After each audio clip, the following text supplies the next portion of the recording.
The city of Houston is facing some budget trouble. The so-called energy capital of the world is facing a budget gap of $110 million over the next 2 years. But despite those problems, over the past 5 years, Houston has seen the largest job growth among America's biggest cities. Here to tell us how Houston is trying to balance the books is Mayor Annise Parker. Ms. Mayor, thank you for coming in studio.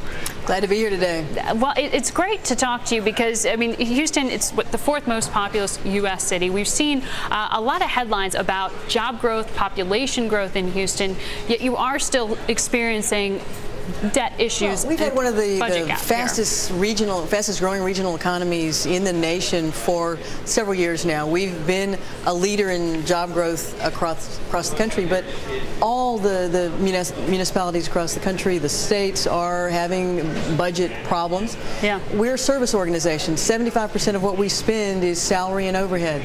But I have been able to pass a budget without any layoffs, without any furloughs. We're one of the few big cities in America that can say that. And we are beginning to pull out of the recession.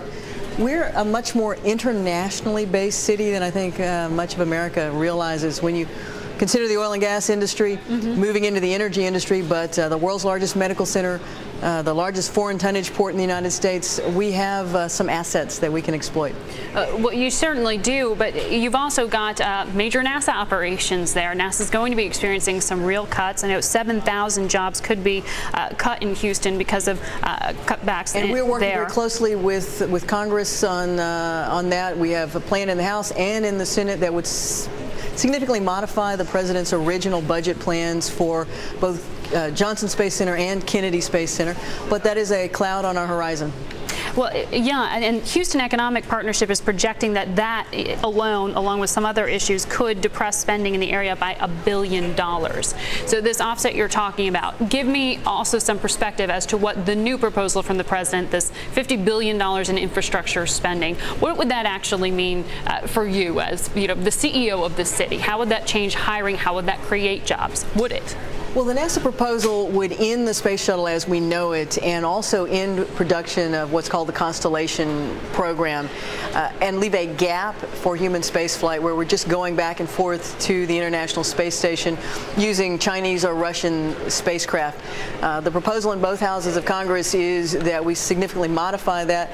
We go back and refocus on space exploration with a heavy launch vehicle and a new crew capsule, both of which would benefit Houston. Houston is the center of human spaceflight and the astronaut training.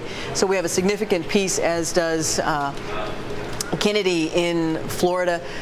It's the uncertainty as much as anything that's disturbing us right now. We believe that the new proposal, the compromise, will save the bulk of those jobs. But until that's nailed down, and unless we can get it nailed down in the next few weeks, we get into the election season, Congress goes away, that uncertainty begins to bleed through the economy.